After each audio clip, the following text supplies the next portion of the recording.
Hello, good morning and welcome to Sophy Ridge on Sunday. A slightly different look for us here today as we are here at the Home and Sky News for 1 week only. Well, the look might be different, but I'm afraid the topic is depressingly familiar because once again, we're talking about some pretty grim allegations of sexual misconduct at Westminster. This week, the Conservative Deputy Chief Whip, Chris Pincher, resigned after claims that he groped 2 men when drunk. The question now is, what did the Prime Minister know and when?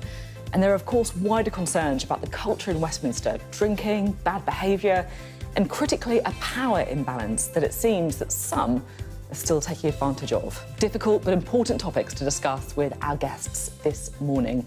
In a moment, we'll be joined by the Work and Pension Secretary, Therese Coffey. For Labour, we'll be talking to the Shadow Business Secretary, Jonathan Reynolds. With the war grinding on as Russia is making gains in Ukraine, debates here over military spending, we'll be talking to the former Chief of the Defence Staff, Lord Dannatt. And after an extraordinary week of global diplomacy in Europe and ongoing tension between the UK and the EU, I'll speak to Germany's ambassador to this country, Miguel Berger. Following yesterday's 50th Pride Parade in London, we'll also be talking to Chris Smith, who made history in 1984 by becoming the first openly gay MP. He went on to become the first openly gay cabinet minister. And we'll also talk to the Conservative Justine Greening, who actually came out on the day of Pride in 2016 to become the first openly gay woman serving in the cabinet. She's a former Education Secretary.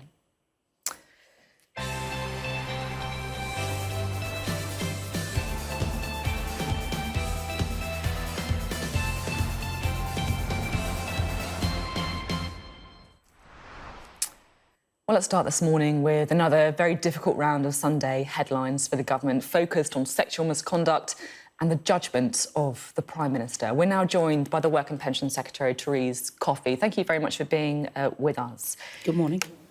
I don't need to remind you, of course, Chris Pincher's resigned, had the whip suspended over these allegations that he groped 2 men at the Carlton Club on Wednesday night. In today's newspapers, there are multiple other allegations about his behaviour stretching back years.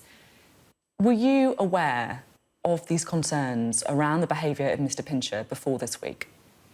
Well, I think, first of all, it's important to set out that, of course, serious allegations were made. They were dealt with decisively. Not only did the previous day that Chris had already resigned as Deputy Chief Whip, but when people came forward and made those formal complaints, appropriately, they're now going to be investigated. And it was right then for the Chief Whip, with the agreement of the Prime Minister, to suspend the whip. But, I've been in Parliament the same length of time as Chris Pincher. I don't pretend to be part of the general chatter rumour mill discussions. I know Chris hasn't been, I don't believe he's been in a long-term relationship, but that's about as far as my knowledge goes. So, just to be crystal clear, before this week, were you aware of any allegations or concerns over the behaviour of Chris Pincher? No, I wasn't. As I say, I'm just not part of that sort of kind of chatter group, as it were. I mean, to be fair, it's not a chatter group, is it? This guy, the last time he was in the Whip's office, he had to resign. He actually referred himself to the police after some accusations. It's not just Westminster chatter. There were serious concerns about the behaviour of this man. Well, Sophie, as you say, he pointed out, I think an allegation was made from prior to when Chris Pincher had been an MP, and there was an investigation that was... Chris was cleared at the time and he rejoined the government at that time. So obviously that was in the public domain. But as I say, these allegations have been made, and it's really important that when such behaviour, it's when people are concerned about this, instead of just different elements, that they come forward and make those complaints, to the police if necessary. And I'm pleased that this investigation is now underway. It's been dealt with seriously. And meanwhile, the government will continue to get on with delivering priorities as it's trying to do in a variety of ways. OK. You say you weren't aware of any allegations around him.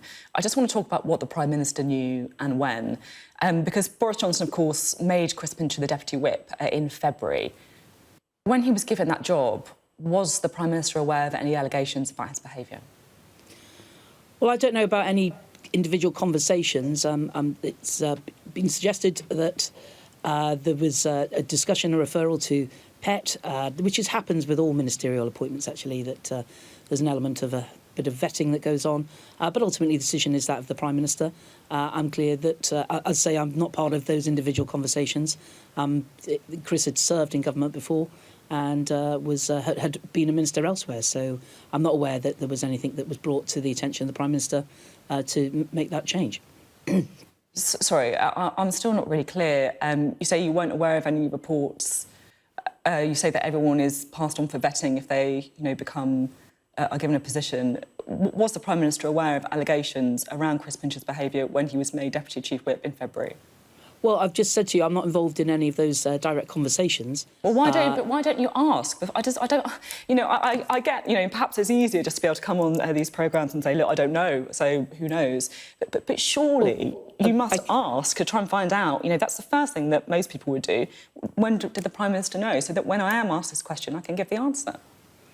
Well, as I've just outlined to you what has been suggested in terms of things were referred, but nevertheless, when somebody phoned the Prime Minister, particularly on Friday, I think it was, he agreed with the Chief Whip that the whip should be suspended. Sorry, I genuinely don't understand that sentence. That it was suggested and things were referred.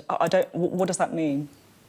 Well, I think it's been well laid out, Sophie, that when the appointment for becoming Deputy Chief Whip again, moving from a different ministerial post. It was went through vetting process like normal, but as I say, I'm not directly involved in those discussions. I'm not going to try and do so, and I'm not part of that more general kind of rumour speculation mill within Westminster. But nevertheless, sorry, I'm just going to come in again. I'm just going to come in again. Apologies. You don't need to apologise. I'm just going to give you the same answer, Sophie. But I don't understand the answer. Forgive me. You say it was well laid out that he went through a vetting process like normal. But the question is, was the Prime Minister aware of allegations about his behaviour? I'm not aware that he was made aware of specific claims about any particular incidents or anything like that. No, I'm not. I don't believe he was aware. That's what I've been told today.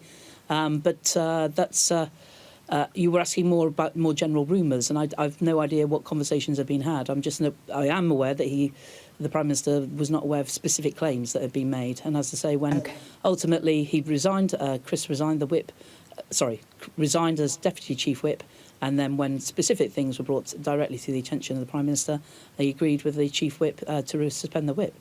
OK, so you say that, as far as you know, the Prime Minister was not made aware of specific claims in 2017. So I feel that's quite important. If you just look at what's in the papers today, Sunday Mirror, the front page, the Prime Minister was warned twice of concerns on the Deputy Chief Whip. Mail on Sunday, the Prime Minister knew all about groping Tory 2 years ago. The Sunday Telegraph, the PM turned a blind eye to the sex pest warnings. They say that Craig Whittaker actually resigned from the Whip's office because of the Prime Minister's decision to appoint Chris Pincher. We know, of course, Dominic Cummings tweeted this week to say, if the PM didn't know about Pincher, as he's claiming, why did he repeatedly refer to him laughingly in number 10 as Pincher by name, Pincher by nature, long before appointing him? Do you really believe the Prime Minister was not aware of any specific allegations? I've just suggested or said I don't think the PM was aware of specific claims, no. It was news to me this morning to read the reason given why Craig Whittaker resigned from government, and I have no idea what Dominic Cummings tweets on anything, so I don't follow his Twitter handle. OK. There's been a bit of a shifting position from number 10, which we're trying to kind of grapple with. Initially, we said the Prime Minister didn't know. Now, number 10 seemed to be saying that some allegations were raised at the time that he got the job in February's reshuffle, but the quote is, in the absence of any formal complaint, it was not appropriate to stop the appointment on the basis of unsubstantiated allegations. Do you believe that's the correct position, that it was the right thing just to give him the job, even despite the fact that there were these unsubstantiated allegations? I think the Prime Minister made the choice he thought was best for the interests of the parliamentary party. We've been through the government, in order to help get government business through. Chris had been a minister for some time in a different department and went back into the Whip's office. As I say, there's a number of activities we are trying to get on with in terms of government and getting legislation through the House so we can get on and deliver people's priorities. That's the sort of thing that we're doing right now. We've just passed an act of Parliament in order to make sure we can make cost of living payments to go to people. So there are a variety of ways or reasons why somebody will be asked to fulfil a particular role. I just want to ask you personally, because we know, obviously, that victims of sexual misconduct, of sexual assault, can be very reluctant to make formal complaints, particularly if there's a power imbalance, obviously. Given that there were these unsubstantiated allegations, do you think that it was right for Chris Pincher to be appointed to that important job in February? Well, what I think is right is that people should have the confidence to come forward, whether they want to do that through the ICGS, which has been set out. It's not what I asked. To take this approach. Obviously, I agree with the sentiment, but it's my... not the question that I asked. Well, I'm explaining that I think it's important that people should have the confidence to follow the procedures that have been put in place deliberately because of situations like this. Wish people would go to the police more with allegations if they feel that a crime has been committed. But importantly, I think that as I said earlier, I'm not privy to the exact conversations that went on. I have been told the PM was not made aware of specific claims, and indeed there's an aspect of a vetting process that every ministerial appointment goes through, but ultimately it's the decision of the Prime Minister, and I believe he made that in good faith. I can't help but thinking that a lot of people listening to this will be feeling, frankly, that you're dancing on the head of the pin by saying specific allegations. That he was aware of general concerns, but because you're going to say specific allegations, do you think you can just wriggle out of it? It's not a case of that. I've said at the very beginning, Sophie, I'm not party to conversations that the Prime Minister has on this topic or indeed many other topics. All I know is that once serious allegations have been made, the effective action has been taken. Is the real problem here that the fact is that the standards of this government are set by the Prime Minister? How can he rigidly enforce them if he himself has broken the law in office? We know, of course, that he's been investigated on everything from how he refurbished his flat to whether or not he lied to Parliament or misled Parliament. To top that off, his ethics chief has just resigned. He's not even going to bother replacing him. Is the real issue the fact that the standards of this government are set from the top? Well, what I see from the Prime Minister is the leadership that he's showing, one, tackling issues in this country, whether that's the priority of trying to level up across the country. I also see his leadership in the world. He's just spent the week, particularly with Commonwealth, but also with the G7 and NATO. So this kind of thing doesn't matter then? Is that what you're saying? Because of the other work you're doing, standards don't matter? What I'm saying is the leadership qualities of the Prime Minister are very evident. I think on other matters, of course, it's the Privileges Committee that will be considering the investigation about whether the Prime Minister knowingly misled Parliament. And indeed, for this situation involving Chris Pincher, that now needs to go through its formal process. So it's important that those issues and those processes are followed. And indeed, I'm not quite sure when the committee gets underway, but they will be soon. I want to talk a bit about the wider culture in Westminster now. In the last year, this has happened 5 times. Chris Pincher, Imran Khan, Bob Roberts, David Warburton, Neil Parish, all Conservative MPs who have resigned or been suspended for allegations of sexual misconduct. I mean, there are 271 male Conservative MPs. In the last year alone, 5 of them have been suspended. That is an incredible ratio. Is there a specific problem with Conservative men?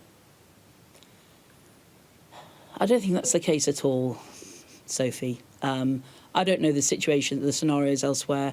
One MP, no longer an MP, Imran Khan, has been convicted of something that happened before he became a Member of Parliament, and other investigations are underway. So I'm not going to comment on individual investigations because its process needs to be followed. I understand that, and I'm not asking you to do that.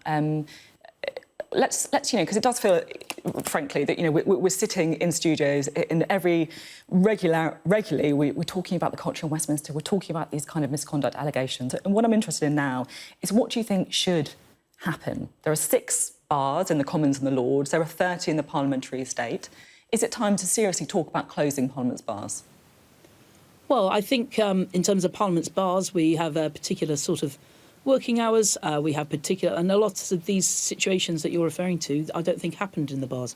So that's a matter, I guess, for discussion within Parliament. But we've already reduced the number of drinking and eating outlets within Parliament. But importantly, what does matter in terms of culture is actually being a government and a parliament that gets on and deliver the priorities of the people. Okay, and that's what I will continue to do, and that's what I see for the majority of people. It sounds like you're not seriously looking at closing Parliament's bars. How about reform of working practices? The Speaker's talked, for example, about MPs no longer directly employing staff, so it's easier for them to make HR complaints. Andrew Leadson's talked about maybe having a proper HR system for Parliament. Is that something that can change? Well, an HR system for Parliament has been introduced, so I'm not quite sure what the background to that is. It's always been the case that MPs had parliamentary support in terms of the fact that they are employers. But there is a separate process now where people can get advice, and indeed... But do you think anything should change around working practices? Members of staff belong to a trade union as well. Do you think anything else should change around the working structure in Parliament? Well, I think that we have a Parliament in Westminster. We sit for more hours than anywhere else in the world. We have 2 chambers of the debate. So it's very busy with the select committees, with all sorts of other activities that go on. So there is certainly a huge amount of time spent, understandably, so no change, debating important issues. So no specific changes then, you don't think? I'm not aware of specific changes. I think it's important that MPs continue to employ the people who work for them. I think that relationship is really absolutely critical. But nevertheless, as I say, over the past few years, new processes have been introduced in terms of that. But meanwhile, most of the staff, most of the MPs are just getting on, doing their absolute job of representing constituents or indeed scrutinising legislation. And that's, as I say, why we are working on things like the cost of living challenge, also elements, trying to help people in their daily lives. This summer, a lot of people, perhaps not so confident of the weather of the Britain, trying to get abroad. And again, we're taking decisive action, reducing that. I will talk to you about that in a minute, but it just sounds like there's no change that you think is necessary. Even though the Sunday Times is reporting 56 MPs apparently being investigated for sexual misconduct, 5 Conservative MPs had to resign in the last year alone. No change. I just want to ask you, a personal question, because I get that it's a difficult position that you're in this morning. I understand that. How's it been to have been, like a woman in the Conservative Party, listening over the last couple of years to some of these allegations that have been made, victims speaking out, often anonymously, because they feel that they can't do so on the record? The reputation of Parliament is so low, and it does really feel, doesn't it, as if there's so many concerns about the behaviour of MPs. How does it feel for you? I think there are more women MPs in Parliament than ever before. And I can assure you, if people approach me, I would do my best, although, dare I say it, going to the ICGS is the best way for people to lodge complaints in order to tackle that. We have to be professional. There are different situations that happen where people have been unprofessional and unpleasant, and that needs to be tackled, absolutely. I'm very much in favour of dealing with these things firmly. And I think in this latest situation, that is what has happened. But we need to continue to try and encourage people to come forward and, as I say, go to the police if they believe that a crime has been committed. Nobody in that regard should be feeling that they've got some protection. They haven't. We need to continue to try and make sure we have the highest standards of behaviour, especially in the Palace of Westminster. OK, there you go. Well, we do need to move on to talk about some other subjects now. There's chaos at the airports. You mentioned it earlier. Holidays being ruined thanks to cancelled flights, the fact that there is this staffing crisis. The government's fast-tracking security checks for new airport bag handlers to try and improve things. What's the idea, and are there any security concerns around this? Well, certainly airports and other airlines released a lot of people after the furlough scheme had come to an end, perhaps not anticipating the desire for people to get out of the country.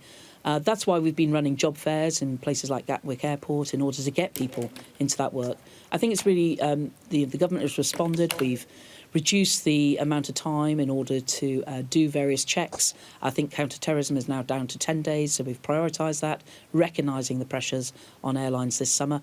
But also, I know Grant Shapps, the Transport Secretary, had already made some changes so people could start training in less secure parts of the airport rather than waiting for the full checks. So together we have been putting forward our approach in order to help the airlines. But what it really matters that when airlines offer flights that they have confidence these can be delivered, and indeed making sure that their passengers know well in advance whether or not their flight's going to be honoured, not making cancellations at the last minute. Of course, I'm very keen for people to stay in this country and spend a lot of money in the UK, but I understand that it's important that they have a system that they have confidence in, and rightly they'll get compensation if flights are suddenly cancelled.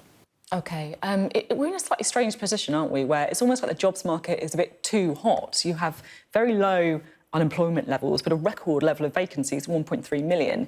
Now, the business minister, Paul Scully, told Sky News recently that effectively people who want to should work longer hours to try and ease this. He said there are a record number of vacancies.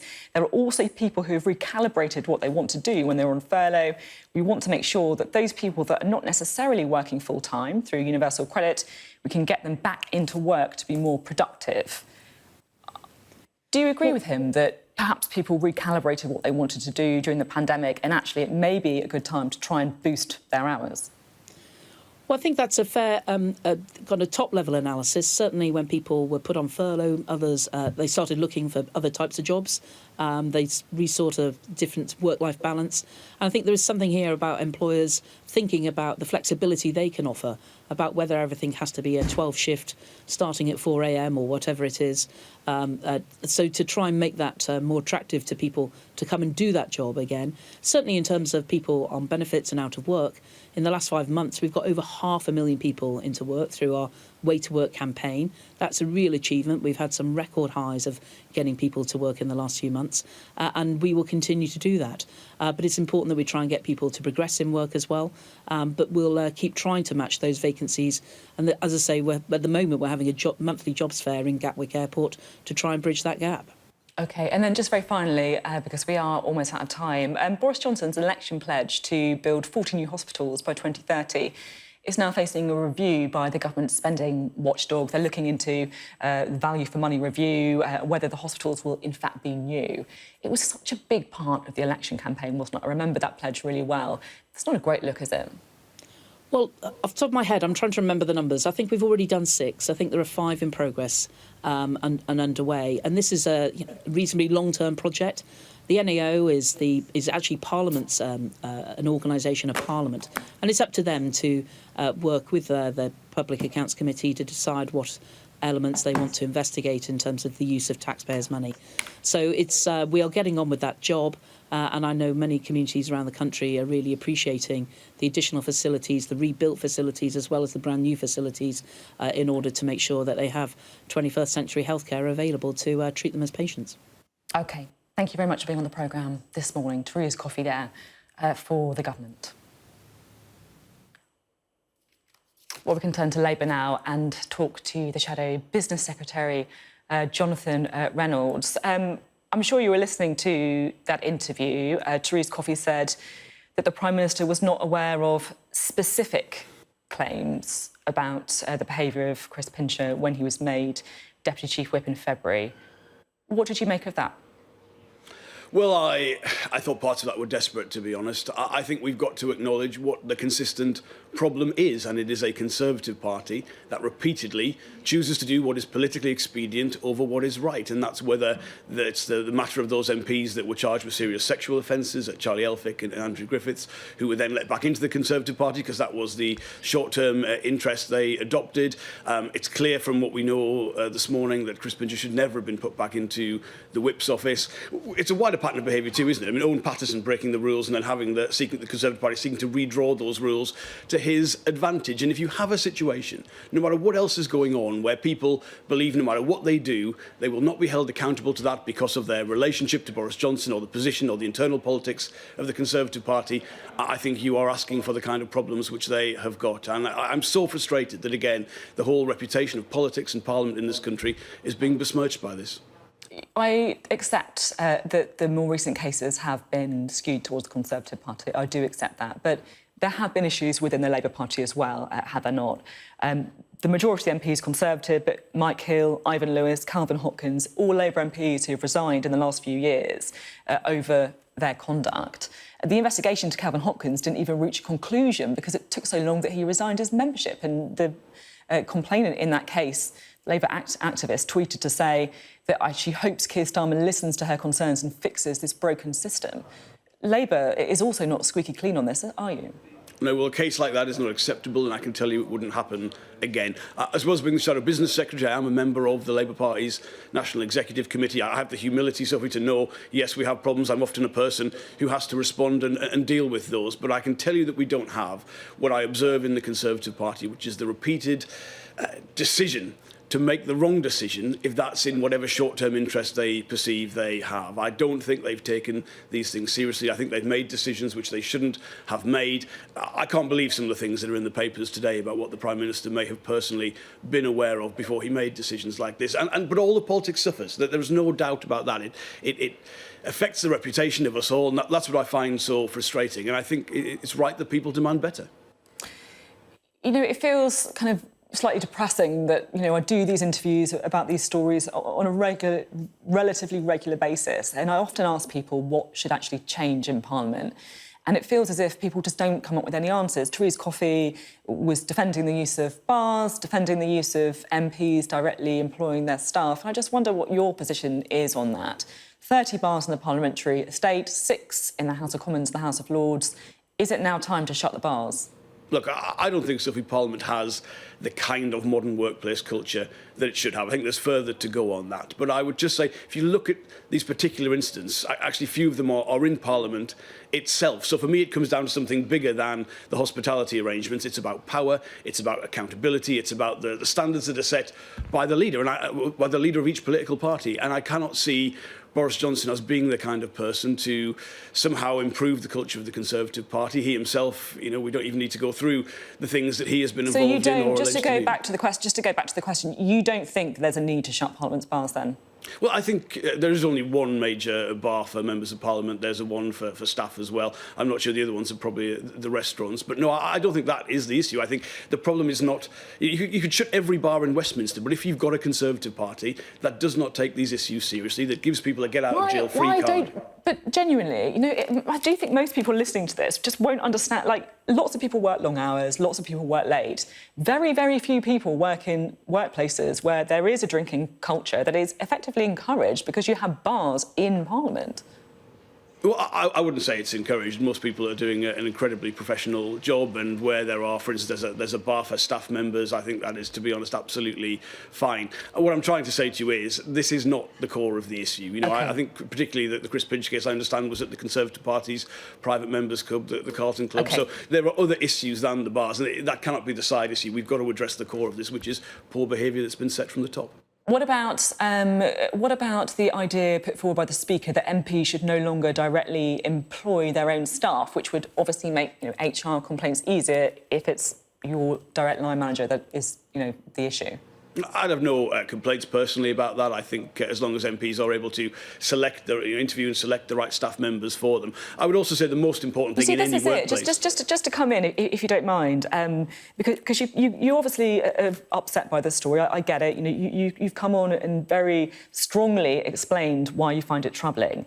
But what do you think should change? I understand that you're going to give me an answer about the Conservative Party, but surely we should be looking at things that can practically change in Parliament to try and stop this kind of behaviour, or at least make a bit of a difference. But for me, it comes down to, are MPs going to be held accountable for their actions? Are they going to have the right standard of leadership set from the top? Is there going to be, you know, some of the people we're talking about here... Those are good words, but there's no actual change there, is there? Well, there would be change if people took this seriously and therefore made decisions accordingly. If you have a situation where someone has resigned for a certain set of behaviours and you then appoint them not just to the Whip's office but to be in charge of the welfare of other MPs, well, of course that's the wrong decision. That's what needs to change, and that just clearly hasn't been a factor in the Prime Minister's considerations here at all.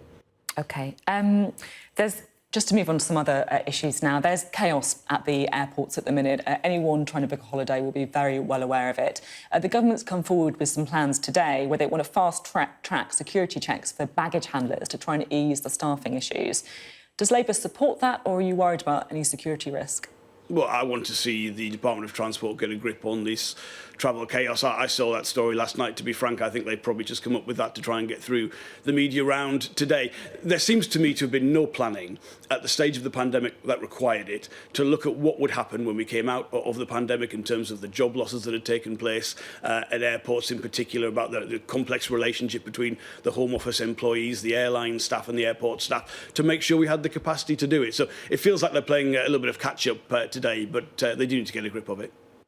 OK. And then just finally, Tony Blair said this week on a podcast that he supports what Keir Starmer is doing, but he then went on to say the central problem is what are the ideas that are going to stop this relegation and put the UK on an upward path? There's been a gaping great hole where ideas should be. Do you agree that there's been a gaping great hole where ideas should be? No, I don't think there's been a gaping great hole, but I think Tony Blair's analysis of what this country needs in terms of having a plan to turn around the last decade of poor growth, poor productivity, downward pressure on wages is absolutely essential. I was doing a big speech this week at the Society of Motor Manufacturers Summit about how the state could be a partner to make sure we've got the battery factories that we need in order to make sure we continue to make electric vehicles in this country and don't lose out to competitors. And that is what is required. If you look at the Conservative Party, this government, what are they offering? Bring back imperial measurements, a trade war with the European Union. That is not the way forward. If you look at what we're saying, and of course we've got to develop this, it's that exciting long-term vision for industrial policy in this country to make sure there are good jobs and, of course, that we hit our climate change commitments. So I think he's right to say that's what this country needs, but I think Labour is the party offering that, and the government, frankly, have just run out of ideas. OK, thank you very much for being on the programme today. Jonathan Reynolds there. So there you go. Lots of questions about the allegations in Parliament today. It did feel, didn't it, that two interviews there and no specific ideas for what should change going forward. Well, let's move on to some other subjects now, shall we? Vladimir Putin's war on Ukraine is grinding on relentlessly. His forces continue to take land in the Donbass, despite the brave resistance there. In response, NATO leaders have approved a huge increase in high readiness forces. They're also going to be deploying more troops to Eastern Europe. And that's led to a debate here over whether it's time for us to spend more on our defence and what we should spend it on. Well, I'm pleased to say we're now joined by the former Chief of the Defence Staff, Lord Richard Dannatt. Thank you very much for being with us this morning. Sophie, good morning. I'm delighted to be here. Great. Well, we're delighted to have you. It felt like the beginning of the war was really dominated by stories of Ukrainian success and Russia failing to meet their aims, whether it was taking Kyiv or so on. But now, is it right that that feels like it's turning and that actually Russia is making steady, gruelling progress, but still progress in the east? Is Russia now winning the war? No, I wouldn't say Russia is winning the war. It all depends what Russia's objectives are considered to be. Your analysis is absolutely right. At the start, the Ukrainians did extremely well. The Russians were woefully inept as far as their military is concerned, and they realized that their desired lightning strike from Belarus to Kyiv just was not going to happen. That was a shambles, and that episode, that chapter finished. And then they started what we've been seeing working out over the last few weeks and months, this relentless grind in the Donbass to take Donetsk province and Luhansk province, and to join up with the land corridor that the Russians have achieved already from Crimea through Mariupol to Donbass. But the Russian tactics and the Russian way of doing business has completely changed since that early failed attack. They're relying on their huge superiority in artillery, pounding the provinces of Donetsk and Luhansk. And then once they've almost reduced everything to rubble, then sending their troops in to take possession of it. And we're going to see that slow grind continue. They very nearly achieved taking Luhansk province, and then they will turn their sights to trying to get the control of Donetsk. Now, I think probably what we've seen over the last few weeks shows that over the next few days and weeks, they will probably achieve that. And at that stage, I believe the Russians will be exhausted. They won't have won the war, but they'll have achieved some of what they wanted to achieve, getting those two Donbass provinces. The Ukrainians will also be exhausted. So the Russians won't have won, the Ukrainians won't have lost. And at that point, I believe that the war will effectively go into the deep freeze. And that's where meaningful negotiations are going to have to start. Well, that, in a way, is where the big questions begin too. If, as you say, it's almost inevitable that Russia ends up taking those two provinces in the Donbass, what then should the international community do? Should we accept that Russia holds on to the territory it takes in return for peace? Well, it's interesting you put the question that way. We shouldn't do anything in terms of deciding what should happen. This has got to be the Ukrainians deciding what is going to happen. The worst outcome for the West, for those of us who have been supporting Ukraine, is for us to apply pressure on the Ukrainians to come up with some kind of compromise, some kind of deal with Russia, and for the Ukrainians then to criticize, would be justifiably criticize, the West for saying, well, you sold us short. What we absolutely have to do in the West is continue to support Ukraine unequivocally, continue pouring in weapons and ammunition, which we're doing. And it's up to President Zelensky and the Ukrainians to decide what negotiations they want to have with the Russians. And the fact of the matter is, if one looks at it objectively, is that once the Russians have captured, as I suggest they will, the two provinces of Donetsk and Luhansk completely, and have got that land corridor, the world might tell them to go, but the Russians will not go. And nobody can make them go. The Russians won't go voluntarily. The Ukrainians will not be strong enough to throw them out. And of course, the West, NATO, has got no intention whatsoever of mounting a Kuwait-type sort of expulsion operation, such as we did to get rid of Saddam Hussein's forces from Kuwait. That's just not going to happen. So the new reality is that the sovereign territory of Ukraine probably is going to be occupied to about 20% by Russian troops. And that's the accommodation that the Ukrainians have got to get their head around. They must get their head around it. We mustn't make them put their head around it. That's really interesting, because in a way I've kind of wrongly thought of this as a decision moment for Ukraine or for the international community, whatever, that you either decide to Russia is going to keep this land or you're going to try and repel Russia. But actually, perhaps the most likely scenario is Russia maintaining control of the Donbass, the war in deep freeze, but just going on. Tragically and sadly, that could be the case. Now, of course, I don't know how far you want to extend this conversation, but if we believe that's going to be the scenario in Ukraine, it then, for the rest of the West, and particularly other countries that border Russia, there is then the lingering threat of a resurgent and domineering Russia, which is why NATO at its summit quite recently has said that it wants to increase from 40,000 to 300,000 high readiness troops, not to fight the Russians, although troops must be trained and prepared to fight the Russians, but to deter the Russians from further aggression elsewhere, whether it's in the Baltic states or Poland or wherever. And again, extending the conversation a bit more, it comes back to our domestic considerations. Under some pressure, the Prime Minister has now agreed to increase our defence budget to move towards 2.5% of GDP by the end of the decade. But, and here's another quite narrow point, but important point, we're still going ahead in this country with reducing our army by 10,000 troops over the next few years. Frankly, that's madness, because if NATO is going to go to 300,000 high readiness troops, we've got to play our part in that. And reducing our army further just makes no sense whatsoever. So domestically, we welcome the rise to 2.5% of GDP, but we must reverse the cuts in numbers to the army and also increase our investment in our army, our land warfighting capability. I'm afraid the future is not going to be a return to things pre-24th of February. The future is going to be a grumpy, resurgent Russia on the borders of countries in Eastern Europe. And we've got to play our part in deterring further Russian aggression. That's interesting that you say that that cut to troop numbers is madness. What impact would it have on our defence capability? I mean, I guess in simple language, are we going to be less safe as a result? Well, we are, in land force terms, we are much less capable than we were 10 years ago. 10, 15 years ago, we were fighting two difficult campaigns with our army in Iraq and Afghanistan and doing them simultaneously with an army of over 100,000. We're coming down to an army of 70-odd thousand, and we could not maintain operations at the scale that we were doing 10, 15 years ago. People say you shouldn't focus on the number, you should focus on capability. Well, in the case of our maritime and air forces, that is correct, because those services are platform-based. You've got to have smart ships, you've got to have smart aircraft. But when it comes to old-fashioned fighting, numbers do matter.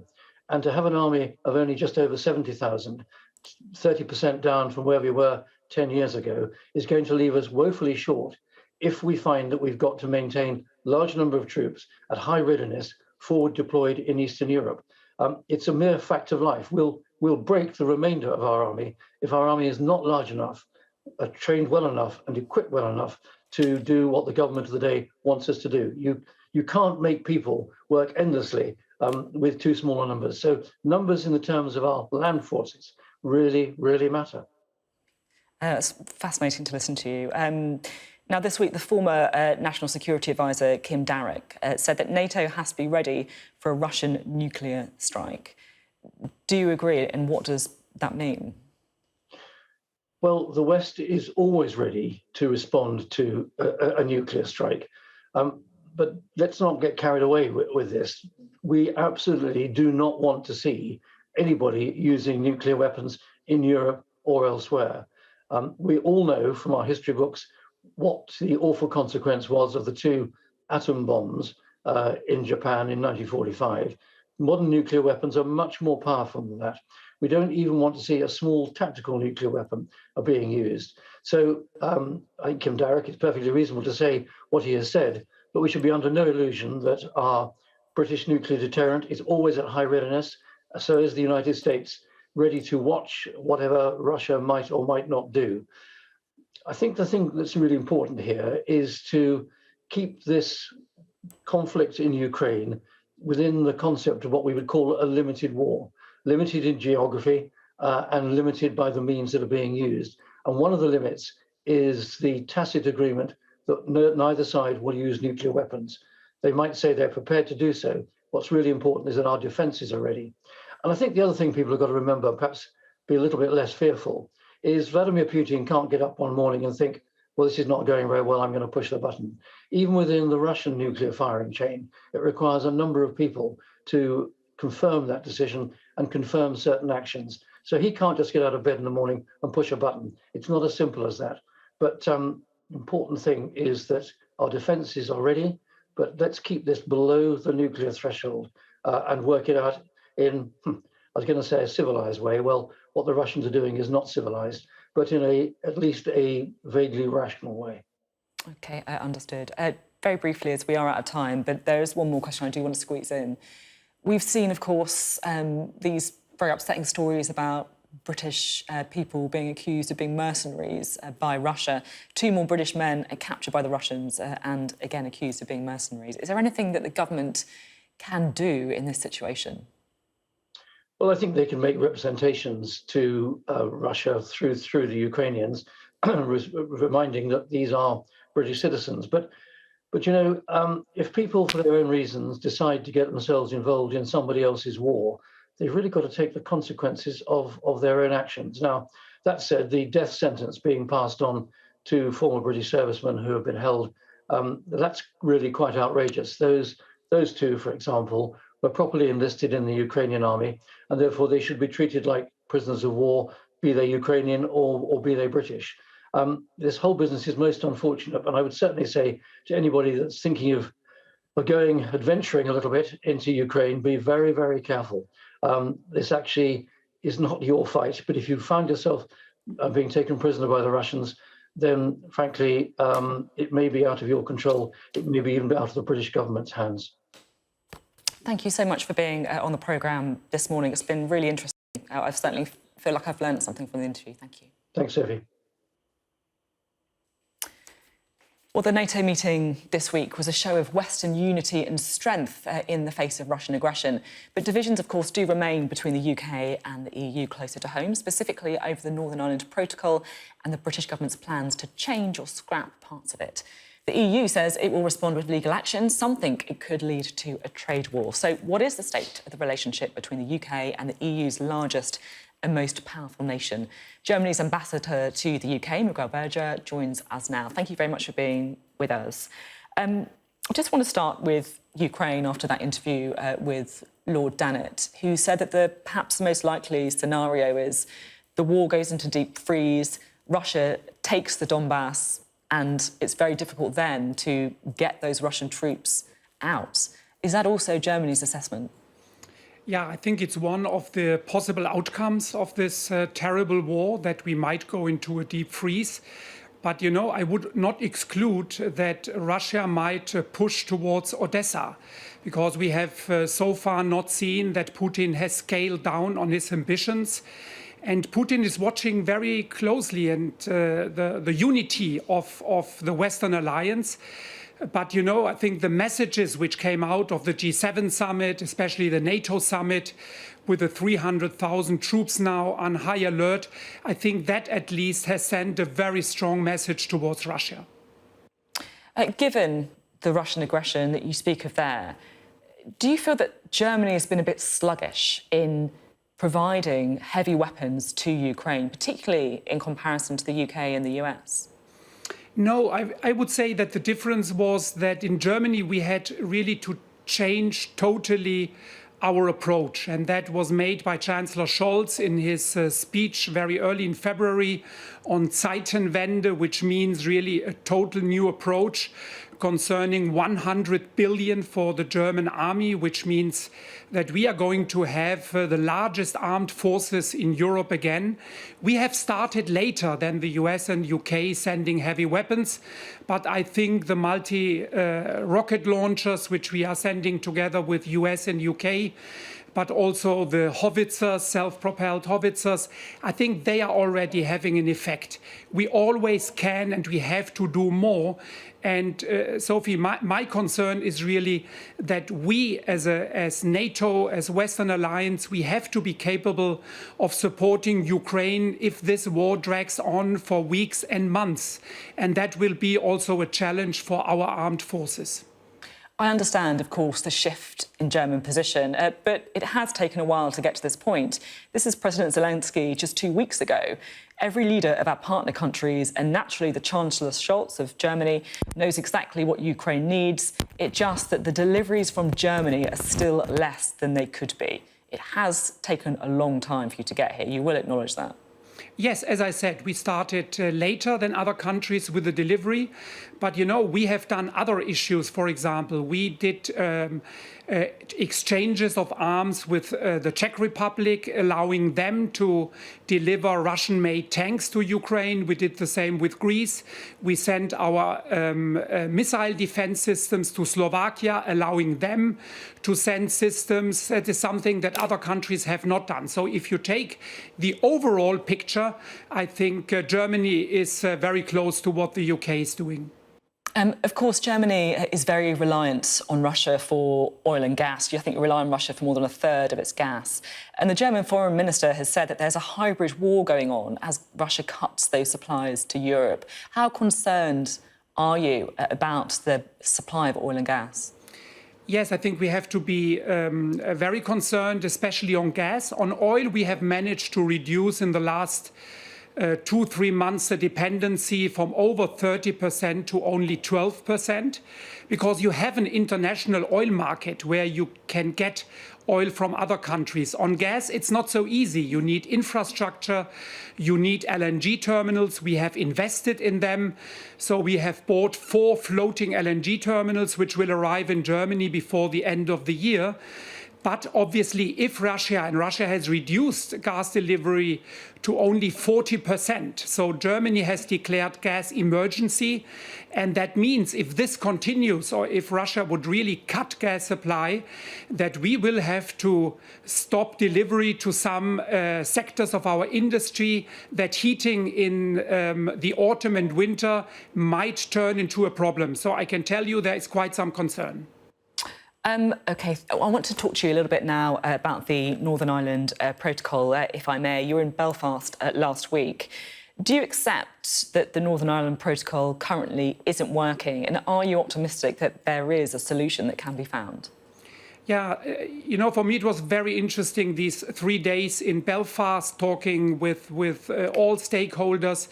And the impression I got, especially from the business community, is yes, there are problems, especially for small retailers. And we think they need and they can be addressed. the majority of business told us that they are working very good with the Northern Ireland Protocol. What they need is certainty. Certainty in order to attract investment. And this certainty is definitely damaged by the Northern Ireland Protocol bill. And I can tell you that we are very concerned that this bill, which is not only from the point of view of international law, it would really break an agreement which the United Kingdom has signed and ratified only 2 years ago. But more than that, it brings uncertainty to Northern Ireland. Next year, we're going to have 25 years of the Good Friday Belfast Agreement. And I think it should be our joint endeavour to do whatever is possible to have a functioning executive in Northern Ireland, an assembly and a business community which can move forward. So just to be clear, because you mentioned international law there, you believe that the Northern Ireland Protocol Bill breaks international law, that it's effectively illegal? There is no doubt about it. And I think Theresa May has said all about this position. We share it. This is breaking an agreement. And I think that lawmakers, House of Commons, they should be very concerned about what it means to break an international agreement, how that will be seen at the international stage. So how will it be seen? How will it be seen? What will the reaction be? Will it Tariffs, be seen? trade war? You know, it will obviously be seen as a challenge to international law and to rule of law in general. And so I think the best what can be done is to go back into legality. And that means let's negotiate, find technical and practical solutions on the basis of the protocol. The European Union is ready to do that. But what we also cannot accept is a challenge and a risk to our internal market. So what would happen if the UK government does press ahead with it? Are we talking about a trade war? You know, I only can tell you at that stage that all options are on the table, and I would not exclude any one of that. But really, our call is let's go back into negotiations. This is doable, it's solvable, and it's in the best interest of Northern Ireland. OK, just very, very finally, I'm going to squeeze one more question in. Looking ahead, we have the World Cup in Qatar. If England win their group and all the other rounds as well, and Germany do the same, they'll meet in the final. Bearing in mind that you're a diplomat, who do you think would win that one? That will be a fantastic game, because always England against Germany in the World Cups were great games. So I'm really looking forward to that. But now, first of all, we are looking forward to the Women's European Championship in England. And there we also have a very strong women's team competing. Well, that is a textbook diplomat's answer, I have to say. Thank you very much for being on the programme this morning. Thank you. Thank you for having me. Well, we can speak now to the former Conservative MP and Education Secretary, Justine Greening. Great to have you on the programme today. Morning, Sophie. Yesterday was Pride, and back in 2016, you chose that day to tweet, "Today is a good day to say I'm in a happy same-sex relationship. I campaigned for stronger in, but sometimes you're better off out." I absolutely love this photo of you, I have to say. How important was that moment for you? I mean, it was life-changing in a way. I'd been a cabinet minister for quite a while, and not being frank about my relationship, I genuinely felt it had held me back. I didn't feel like doing interviews on, my personal life as much as I possibly would have done, and I realised that I had to become part of the solution, and I couldn't think of a better time to do that tweet than on the day of London Pride back in 2016. It was actually, as you alluded to, just after the EU referendum, and really from that moment on, I just think, for me, it was like a weight off my shoulders. And, I do so much campaigning now on levelling up and social mobility, but I think, you can't be at your best if you can't be yourself. And so, for me, life got a lot better when I could be myself. I find it quite hard, I guess, in some ways, to really understand that, you're someone who is an incredibly successful woman. You're confident, you've been a cabinet minister, you've done numerous interviews, including on this show for many years, and yet you felt that it did take quite a long time for you to, in your words, to be yourself. Yeah, I just think it's why things like London Pride and all those other, you know, marches and celebrations around the country matter, because actually we're on a journey, and I'm going to guess there may be some... I was a cabinet minister watching other people like David Mundell say, this is who I am. And so, yes, at the end of the day, it is a very personal thing to do, but I also think it was up to people like me to show some leadership. Almost if you weren't part of the solution, then you were part of the problem. You were sort of saying you thought there was a problem with your relationship, and I really don't think there is. So all I would say is it was a hugely positive step for me. There's a lot more campaigning to be done on LGBT plus rights. On that, what campaigning do you think needs to be done? What issues? Well, we've seen homophobic hate crime rise actually quite significantly over the past 4 years. I think when you look at access to healthcare, mental health issues, there's a whole range of different aspects, I think, for the LGBT plus community that people would like to see better addressed. But also, I think when you look at, say, for example, on women's rights over in the States and the rolling back of Roe v. Wade on abortion rights, now discussions around whether that will translate across to other rights, like for the LGBT plus community. I think just this underlying assumption in the past maybe that rights generally get better, but that's not always the case. So we have come a long way. We've now got same-sex marriage. You can have adoption, obviously, as well, all sorts of things. But actually, we shouldn't just assume that we won't get pushed back. And I think that's why Pride yesterday and all of the campaigning that people do matters so much. It's interesting about that, you know, kind of rights under attack, that feeling. Are you concerned about same-sex marriage in the US? Well, only time will tell, but it really worries me that you can have a country like the States with its democracy and then judges who have been ultimately political appointees almost randomly over different presidential terms, depending on who died when, with so much power. And I think then the challenge is, yes, of course, codify these rights in legislation, but if you also then have a stateside politics and democracy that is often gridlocked, split half and half down the line between Republicans and Democrats, then it is hard for them to actually do that. So you're just left with a Supreme Court taking away rights, but a political system not able to put them in place for the long term where they should be in law. On Roe versus Wade, and are you concerned about what it means for the UK? We've seen, of course, some MPs calling for the right to an abortion to be included in the British Bill of Rights. I think it puts a question out there that none of us really had anticipated, which is that women's rights may be pushed back, when actually the debate is how do we move them forward still. So I hope that within Parliament, surely there has to be a consensus that it's a question of how you move forward, not moving backwards. But I think what the States tells us is that we can't just assume that.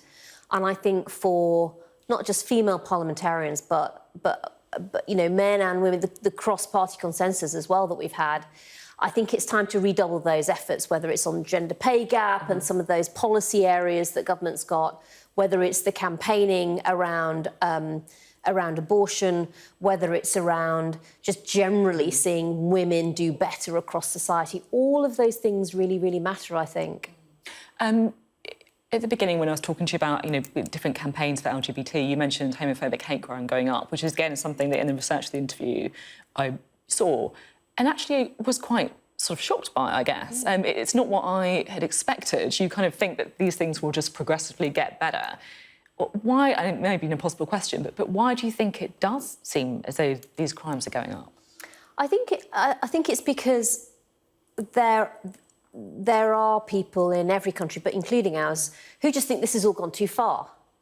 And in spite of all of the broader progress across the mainstream, in a sense, of society, there are some parts of our society who just don't accept that.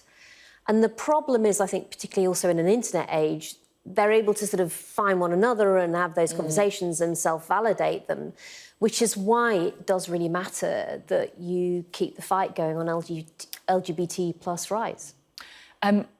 Now that I have you, I do need to ask you, obviously, about the allegations in the Conservative Party. We've seen, of course, the resignation of Chris Pincher. Therese Coffey said that the Prime Minister wasn't aware of, in her very careful language, specific allegations when he was appointed to be Deputy Chief Whip in February. Is that good enough? Well, look, I think any time you end up with an MP embroiled in these sorts of allegations, one of two things is going to happen. Either the MP themselves will take responsibility and own it and work out what they do next, or it ends up being the party led by a Prime Minister. So one of those two things is going to happen. Either Chris Pincher, as we get to the bottom of these allegations, will have to take responsibility and decide what he does. But if that is not done, then yes, it will reflect on the wider Conservative Party, particularly in Parliament, led by Boris Johnson. And that's why I think for a lot of the parliamentary party, this comes back to Boris Johnson's leadership. Now, the way out of this in the long term, setting aside what needs to happen on this particular case, is to do exactly what Caroline Noakes, Karen Bradley, two highly respected senior female parliamentarians have suggested, which is to get a code of conduct in place. So we are not seeing a Prime Minister and a party having to just decide on the hoof in each specific case. It is a clear process that people go through, and then everybody is transparent and clear-cut about what would happen next. And it is now time to put this on a much firmer footing. You say time to put it on a firmer footing because, as you say, this is not really an isolated case. We've had 5 Conservative MPs resigning or being suspended in the last year for allegations of sexual misconduct. It's pretty extraordinary, really. Is this now having an impact on effectively the brand of the Conservative Party? I think in the end, it's all about delivery. Boris Johnson has an agenda of levelling up, delivering equality of opportunity. He has to get on with that. But I think if people feel that delivery isn't happening fast enough, and then they see these other aspects of how the party is behaving in Parliament, and it gives you this sense that actually there's not a focus on that delivery for Joe Public like there needs to be, then it creates this broader impression of a party that's in government but not really driving this country forward, which is absolutely what we need right now. Britain has had long-term, persistent, systemic inequality of opportunity, and it will take leadership, drive, energy and policy to change that. And that's why it's so important that there are some clear decisions taken about these sorts of cases so that the government can get on with that agenda, for which I actually think there is cross-party support. But at the moment, of course, it feels like attention is anywhere apart from that. Just finally, going back to the start of the interview, you obviously came out of Pride. Were you there yesterday? I wasn't able to be there yesterday because I had a family birthday. So it was probably one of the first years I've missed it since that tweet. But I'll look forward to being there next year, definitely. It's a great commitment I to the saw birthday the photos, party. They were absolutely fantastic. Thank you so much. It was great to talk. Justine Greening there. Thank you. And now, as we were just saying yesterday, of course, the 50th Pride in London Parade, where thousands of LGBT people and supporters protested and celebrated in the streets of London. And in 1984, at a rally in Rugby against a possible ban on gay council employees, Chris Smith said, "Good afternoon, I'm Chris Smith. I'm the Labour MP for Islington South and Finsbury, and I am gay." He instantly became the first openly gay MP in the House of Commons. There are now, of course, dozens. In a further landmark moment, he also became the first openly gay member of the Cabinet. We can now speak to Chris Smith, or Lord Smith, we should say. He's also Master at Pembroke College, Cambridge, and he joins us now. How difficult was the decision you made in 1984, and what was the reaction? Oh, I was absolutely scared stiff. Partly because no one had ever done this before. It was a spur of the moment decision. I had decided that at some point I wanted to say something about myself because I think it's much more important to be open and honest about who and what you are when you're a public representative. But the only question was, when was the right moment to do it? And I can remember walking into the hall in Rugby, about 1,000 people packed into the hall, And as I walked up to take my seat on the platform, I just thought, this is the moment to do it. And I have to say, the next 10 minutes before I stood up were some of the scariest of my life. My hands were shaking, my knees were knocking together. I had no idea what the response was going to be. And what was the response, do you think? Well, in the hall, it was ecstatic. The entire audience got to their feet and gave me a standing ovation. It's the only time I've ever had a standing ovation 30 seconds into a speech. But the best thing that happened was in the week or so afterwards, I got letters from all around the country. This was long before the days of social media. So people wrote letters. And I got hundreds of letters, some of which said, well done, congratulations. But the ones that I think made the most to me were the ones that said, thank you, this has made it easier for me. That's, as you say, I can really imagine how those ones must have just been, quite an incredible thing to receive, really, and to know that you have made a difference in that way. Of course, back in 1984, you were the only openly gay MP in Parliament. Now there are, I think, 60 MPs who have openly said that they are LGBT. But despite the progress that has clearly been made, I was just talking about this with Justine Greening as well, homophobic hate crime is actually increasing. How concerned are you about that? And do you think that some progress is perhaps not as easy as we assume? I'm very concerned about the bullying that goes on in schools, the abuse that people get, the homophobic hate crime that has been happening. And we have only to think, for example, about the Stephen Port case to know that there is still a serious problem out there. But in many ways, we have made a lot of progress. A lot of legislation has been changed. There are now, as you say, huge numbers of openly gay members of parliament. We see other public figures coming out. The young footballer who recently came out, for example, incredibly brave, wonderful moment for him and for the LGBT community. So at the same time as the homophobic abuse is happening, you also have considerable progress being made. And we just have to keep on steadily making the progress, not taking anything for granted, not allowing the government, for example, to get away with omitting trans people from the ban on conversion therapy. We need to campaign for LGBT rights around the rest of the world. Many countries with a legacy of colonial administration from the UK have kept Victorian laws on their statute books.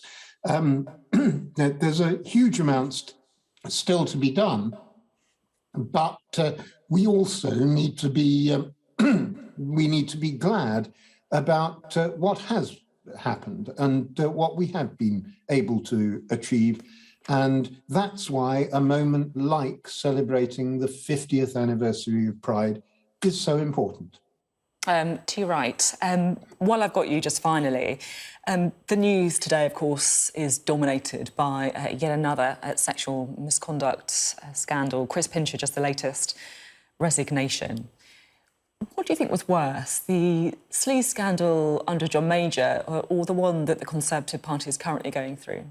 Oh, this is infinitely worse because there is just so much of it.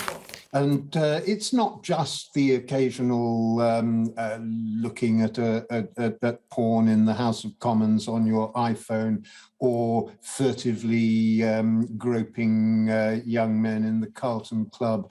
It's not just those sort of things.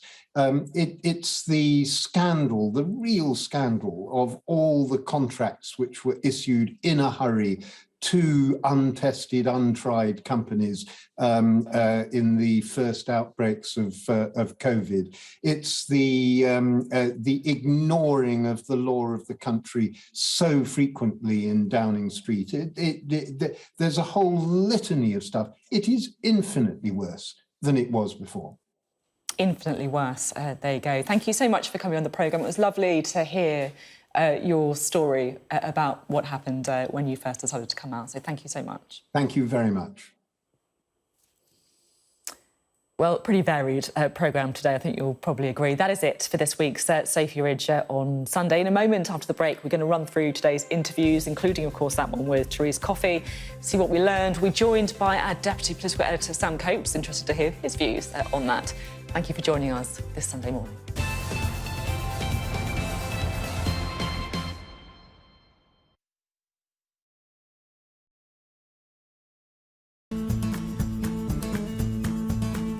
We support communities to grow food in lost and unloved spaces across the city. So our main kind of driving force is to get people growing.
Hello and welcome to Sophy Ridge, The Take, where we take a moment and reflect on some of what we've heard over the last hour. And we've heard quite a lot over the last hour, not least, of course, about the story of Chris Pincher and really the crucial question about what the Prime Minister knew and when.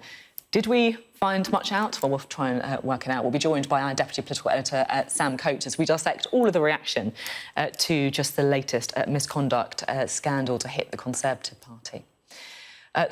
We can bring in Sam at this point, shall we? It's been one of those weeks for the government where it feels like the plates have been spinning, they've been trying to work out exactly what they should say and when, and I feel like we've learned a new phrase this morning about specific allegations, which feels to me loaded with meaning.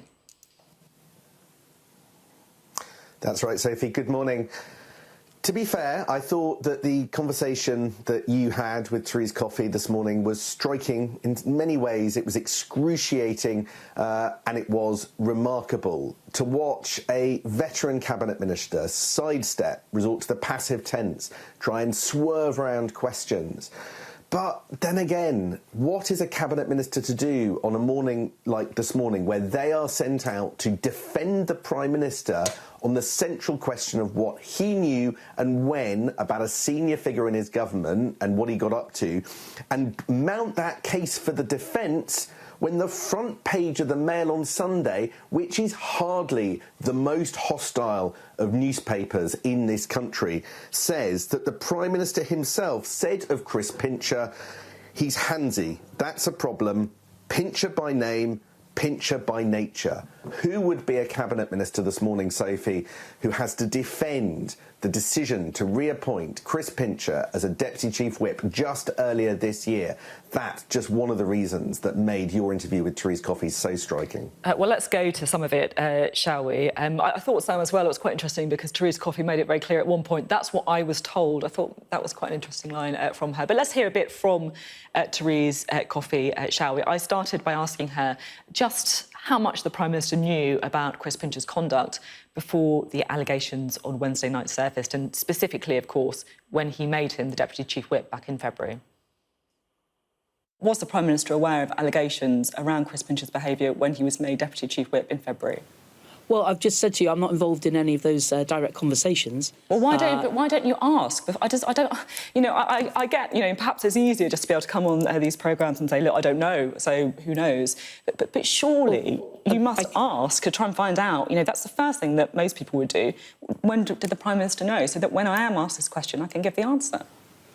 Well, as I've just outlined to you what has been suggested in terms of things were referred. But nevertheless, when somebody phoned the Prime Minister, particularly on Friday, I think it was, he agreed with the Chief Whip that the whip should be suspended. When the appointment for becoming Deputy Chief Whip again, moving from a different ministerial post, it was went through vetting process like normal. But as I say, I'm not directly involved in those discussions. I'm not going to try and do so, and I'm not part of that more general kind of rumour, speculation mill within Westminster. But nevertheless... Sorry, I'm just going to come in again. I'm just going to come in again. Apologies. You don't need to apologise. I'm just going to give you the same answer, Sophie. But I don't understand the answer. Forgive me. You say it was well laid out that he went through a vetting process like normal. But the question is, was the Prime Minister aware of allegations about his behaviour? I'm not aware that he was made aware of specific claims about any particular incidents or anything like that. No, I'm not. I don't believe he was aware. That's what I've been told today. But you were asking more about more general rumours, and I've no idea what conversations have been had. I am aware that the Prime Minister was not aware of specific claims that had been made. There you go. It did feel... well, it was one of those interviews, wasn't it? I also asked the Work and Pension Secretary whether she personally felt it was the right decision to appoint Chris Pincher to the role of Deputy Chief Whip, given that there were unspecific, shall we say, allegations that were known about him. Do you think that it was right for Chris Pincher to be appointed to that important job in February? Well, what I think is right is that people should have the confidence to come forward, whether they want to do that through the ICGS, which has been set out. It's not what I asked. To take this approach. Obviously, I agree with the sentiment, but it's not the question that I asked. Well, I'm explaining that I think it's important that people should have the confidence to follow the procedures that have been put in place deliberately because of situations like this. Wish people would go to the police more with allegations if they feel that a crime has been committed. Let's bring in Sam Coates, shall we? Like you say, it is almost an impossible position, isn't it, for people like Therese Coffey? What do? Just go on what Number 10 has told you.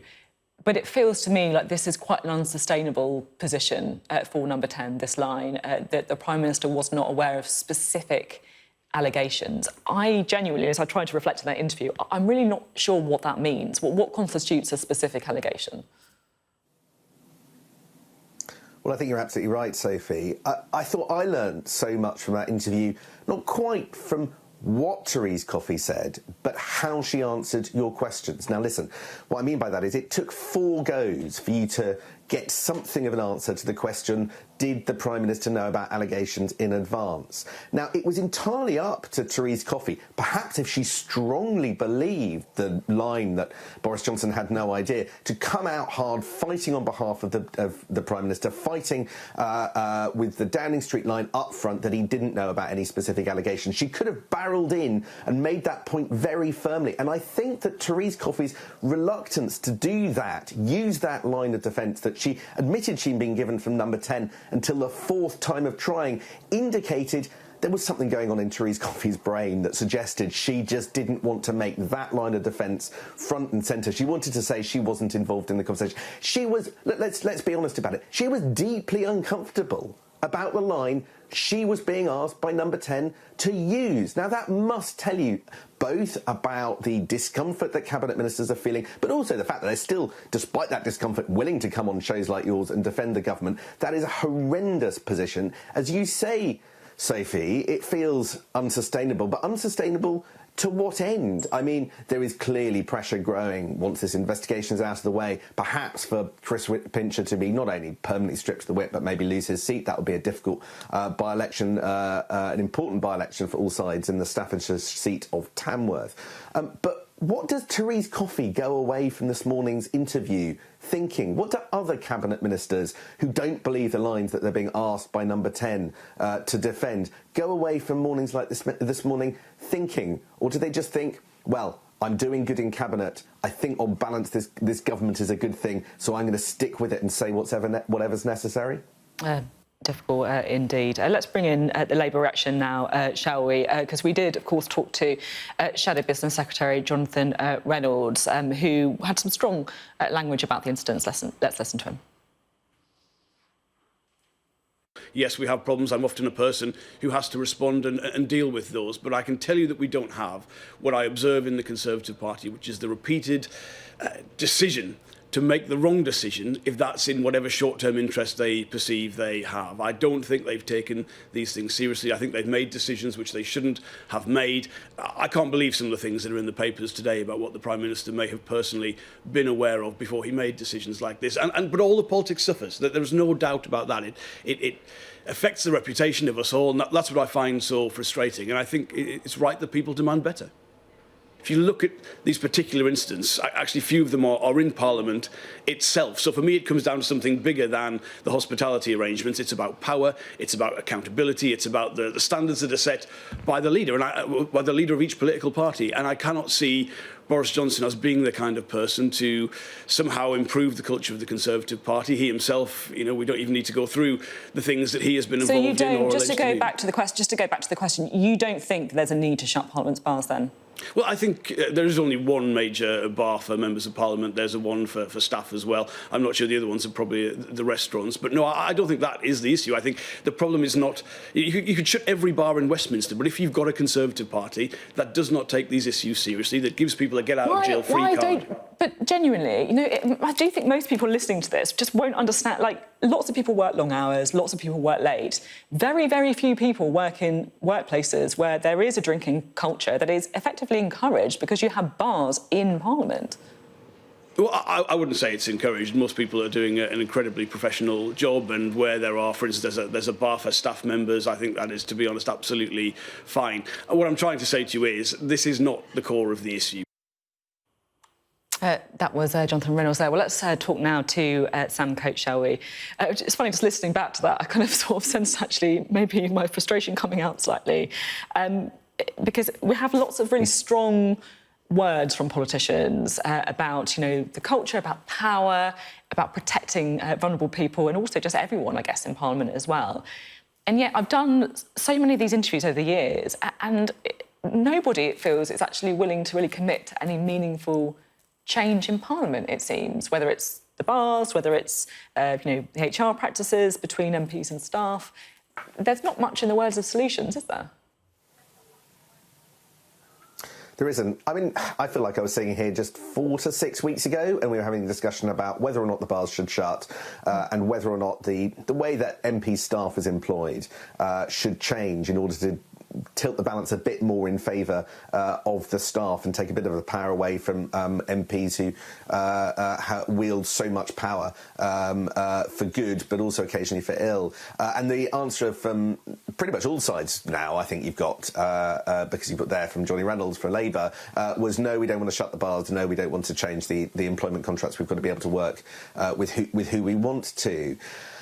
The argument is, does culture change because of structural changes like closing the bar, or is it a question of leadership, what the people at the top want to make clear is and isn't acceptable? And that's clearly the argument that Labour want to run today. It's a lot of the argument, I think, that, frankly, Tory MPs are making. You saw Karen Bradley come out with Caroline Dinenage on Friday, making clear that they think there should be a tougher code of conduct for Conservatives, but not being absolutely, but this idea not yet being picked up by the Conservatives. But no, there doesn't seem to be an appetite for wholesale change in Parliament. But does doing those two things in particular, closing the bars and changing the contracts, really amount to something that will cause big change when there are so many bars within a very short walking distance of Parliament, or is it really all about expectations set at the top? Yeah, it's interesting, isn't it? I guess the counter-argument to that is, of course, just shutting the bars or changing HR wouldn't eradicate bad behaviour or even more serious things than that. But what can you actually do about power and bad behaviour other than trying to make these small but perhaps meaningful changes? That's right. It's very hard to know quite how to unpick.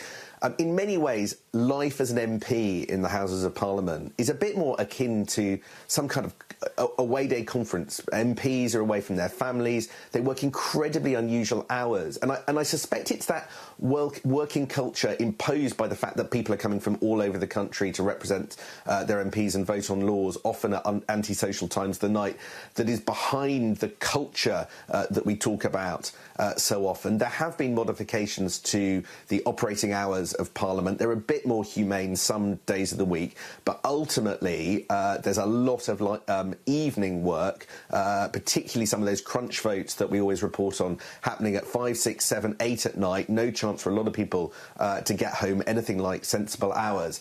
And I do wonder whether it's the hours rather than some of the facilities in Parliament that leads to the less acceptable behaviour. OK, Sam, always interesting to talk. Thank you very much for giving us your take this morning. Sam Coates, Deputy Political Editor there. Well, that is it. Oh, there you are. That's it from Sophy Ridge on Sunday The Take this morning. Thank you very much for watching. The podcast will be following later today, so do check that one out. Otherwise, see you Wednesday evening, 9 p.m, for Sophy Ridge The Take.